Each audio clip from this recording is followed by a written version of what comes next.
guys, how are you doing? So I've only actually been to Leeds Festival once for the weekend and once for a day ticket, and that was in 2015 and 2016. And that's because those 2 years had good lineups. They really did have good lineups, what I can call a good lineup in a festival. As for 2017, 18 and 19, I've not had the money to go to those festivals, but I would have if I had the money. Like, they were all good enough lineups for me to say, yeah, sure. So when I say hideous lineup, I don't even think I'm overreacting, to be honest, and I think a lot of people would agree. Because of all the comments that I've seen on Leeds and Reading's social medias, and this is quite bad. It's not good. Before I start reacting to this lineup and kind of reviewing it, I just want to say I appreciate that Leeds and Reading are known for having like a diverse lot of bands and like all different music from different genres. I can appreciate how a lot of people would enjoy that. Personally, I don't think it's a good thing. I think it's causing a lot more controversy, and that's why it's causing so many people to not like this lineup, because obviously it has bands on. This lineup does have a band that you will like on it somewhere, but because it's so diverse and because there's so much different things on different stages and mixing different bands on different stages, I just don't think it works. I'm not going to say every single band that's on this lineup. I'm going to go for all the ones that I know and just quickly scan over the ones that I've not really heard of. So Friday at Leeds Festival, we've actually got the best headliner of the three. It's Rage Against the Machine. Or as the Dark Fruit kids are calling them on Twitter, the fucking goth band. They're not a goth band. They're really not a goth band. Listen to them. Give them a listen. If you're watching this and you don't like Rage Against the Machine based on you think that they're a goth band, just listen to them. They rap. They fucking rap. Rage Against the Machine are not a band that I've ever listened to properly. If anything, I know like a couple of songs by them, maybe 3 at most. But I wouldn't call myself a fan of them. But they are literally the best headliner of the 3. And they're also the most rock band typey headliner that we've got here. So I appreciate that, and I'm glad that they're there because they've made it look better. Apparently they've not been to Reading and Leeds for a good few years. They've not got any new albums, any new songs, anything out new, so I guess it's kind of like a big comeback and people are going to be really happy about that, and I can appreciate that. And if there is a chance that I do get to go to Leeds Festival this year, then obviously I'm going to be seeing these, and I would recommend seeing them as well. So secondly under those is Cortinas, which I don't really know, so I'm sorry. I can't say anything about them at all because I've never listened to them, so I'm sorry. Run the Jewels, again, I don't know them. Slow Tie, I think it's Slow Tie. I know who this guy is now because he fucked up just last night, apparently. There was like this whole thing where he was on stage receiving an award or something. I don't really know about it, but he sexually harassed somebody and he threw a bottle of champagne in the crowd and started to fight the crowd or something. I don't really know what went on there, but I know like the basic information about it, but I'm not going to go into that. I don't know if he's going to continue to stay on the lineup because of that. Let's hope not, because he looks like an absolute dickhead, to be fair. But Tom Graham, I don't know who that is. Lady Lejour, I don't even know what that says. I don't know who those two are, so sorry. Going on to the BBC Radio 1 stage, AJ Tracy, I don't know who that is. Idols, I've not listened to them before. I can't even read that. I don't know who they are. Waterparks, here we go. Waterparks, finally a band that I actually like. If you don't know who Waterparks are, they're like a sort of a pop punk, but they don't even sound pop punk anymore really. They're a 3-piece little band. Yeah, just check them out. They're a good band. So I'm going to go ahead and skip the dance stage completely because I have no idea who a single person on this stage is. Starting off on the pit I'm assuming these are the headliners for the pits, but at the top of this is so far is Fever 333. If you're going to listen to any song by Fever 333, then go for Made in America. If you like different kinds of music, then it's kind of, they've got heavy aspects but also rap and a bit like Rage Against the Machine, I guess. Like they're a very small version of Rage Against the Machine, I guess that's what you can call them. Creeper, another band that I've listened to here and there. I don't really listen to them much. I'm not really a fan of them. I like a few songs. If you want to call any band a goth band, call Creeper a goth band. Even though they're not really, but obviously they have gothic aspects in their videos, I think, and they look more like that type of emo, goth, whatever you want to call them.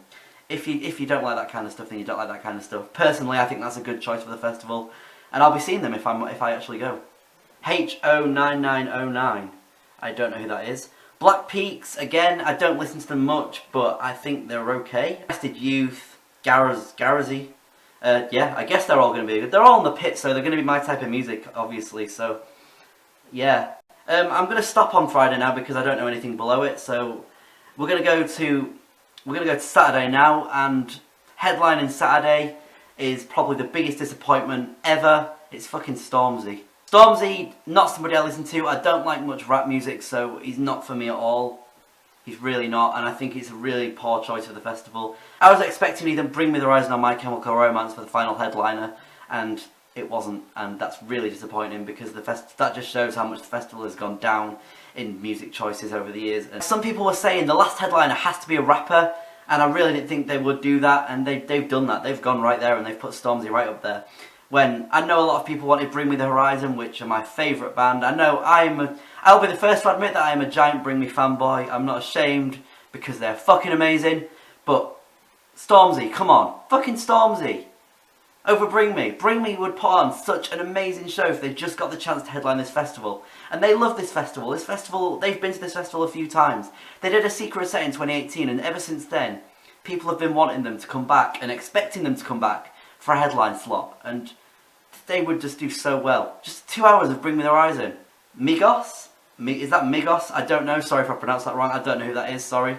Two Door Cinema Club. I think they're okay, actually. I don't really listen to them, so I think I've heard them before, but I think they're actually okay. They're okay, right? I think they're probably the better choices. All Time Low, in the most weird spot. They don't look right there because they're such a big band. They're an older band and they're a bigger band. They've been around like over 10 years now, and they're like third up from the start of the main stage. That doesn't look right. I know that it's not a full announcement yet, but they don't look right down there. Surely they're bigger than Migos and Two Door Cinema Club. It's All Time Low, for God's sake. Mabel. I don't know who Mabel is. As It Is, another little pop punk band that aren't that pop punk anymore. Sam Fender, apparently he's popular, couldn't comment, don't know him. Dermot Kennedy, Mahalia, Declan McKenna, J1, Wallows and Joe Crooks. I don't know a single one of those people. So, back to the pit, which is called The Lockup on this night, apparently.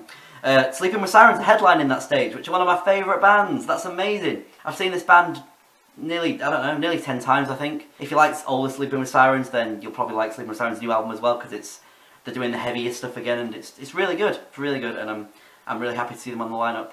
Blade, yeah. Holding Absence, yeah, that's good. That's a good choice. Holding Absence are a good band. I don't really listen to them, but yeah, again. Ashnico, I don't know, but yeah. June Rats.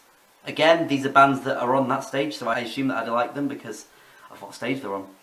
Going on to Sunday now. So, this guy got announced because he leaked himself like over a month ago now. Liam Gallagher, yeah.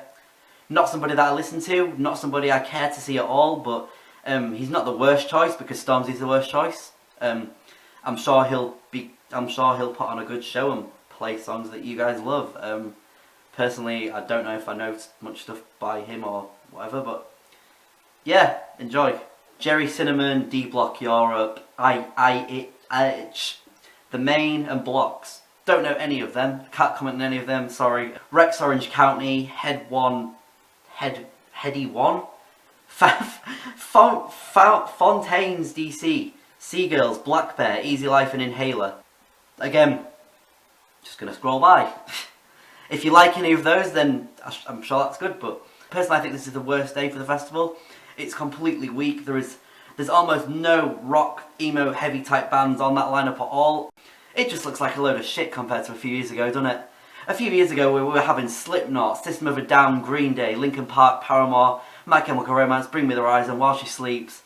Then we get this shit, and it just looks like absolute trash, and it's just awful. As for the pit that day, Gallows, The Bronx, Cancer Bats, Narrowhead and NASCAR Low. I've listened to The Bronx and Cancer Bats before, and they are both heavy and they're both good. So, yeah, good choices, good choices. Apart from that, oh, and KSI. KSI is on Sunday as well, on the what? I don't even know what that says because it's not very good quality. Apparently KSI is down there as like a really small act as well. This guy's an enormous YouTuber and he's not even headlining a stage. I guess if he's that low down, there's a chance that you could probably meet him at the festival as well and get a picture with him if you're a fan of him, so yeah, go for it. That's about it for the festival so far.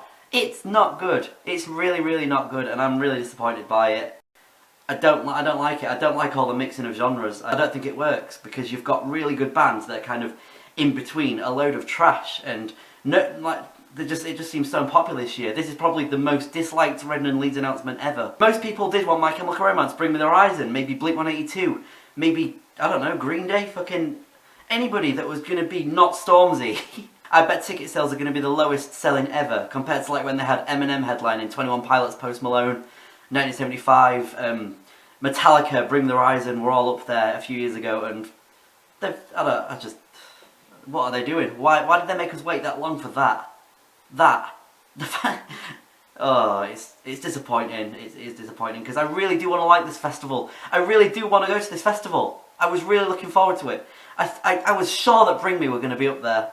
I was really sure. That was my sort of review reaction of the first announcement to Reading and Leeds Festival. What else is there to say really, apart from let's hope announcement 2 is a lot better than that and they somehow redeem themselves a bit with some good bands. So far on that lineup I'd say I've got about 7 or 8 bands that I would care to see at that festival. And a few others that I'd probably enjoy as there. I'm not going to like say that they're all trash because I'm sure they're not. And I'm sure that there's plenty of other good bands that I don't know there on that lineup that, like, as usual, there's always bands that are on lineups that I don't know that are probably really good. And I appreciate that people, yeah, some people are going to be happy that Stormzy's on the lineup. If you're into that music, you're into that music. I just don't think it's not the vibe for me, and it's not the vibe for a lot of people. Considering this festival was a rock festival a few years ago, and they've just, year by year, they've gone down and just made it more mainstream, which can be a good thing, but also, if you're going to do that, then just scrap the rock bands completely. Just let them go to another festival. Just have it all as that. If you're going to have it all as that, then that's going to attract one fan base, one type of person. Personally, I think they should go back to rock. Like, at least 2 rock headliners, and do whatever you want with the other headliner, but, you know, there's so many other stages that they could be putting all these other acts on, and I just don't think, I think main stage deserves more than that, because it's good, it's a good festival, it's dragged in a lot. I think it is the most popular festival in the UK, and it's achieved a lot, and it's just a shame that they've gone down from what they looked like a few years ago to what it is now. It really is a shame. Let me know what you think about this festival in the comments if you want. If you're new here and you like this video, then please feel free to subscribe. I talk about festivals a lot. I'm going to be reviewing other festivals really soon, and I can't wait for that because I'm just really excited for festival season this year. I hope you enjoyed this video. It's my first time ever reacting to a Leeds and Reading lineup, and it was quite fun, so I'll probably do it again. See you soon for another festival reaction.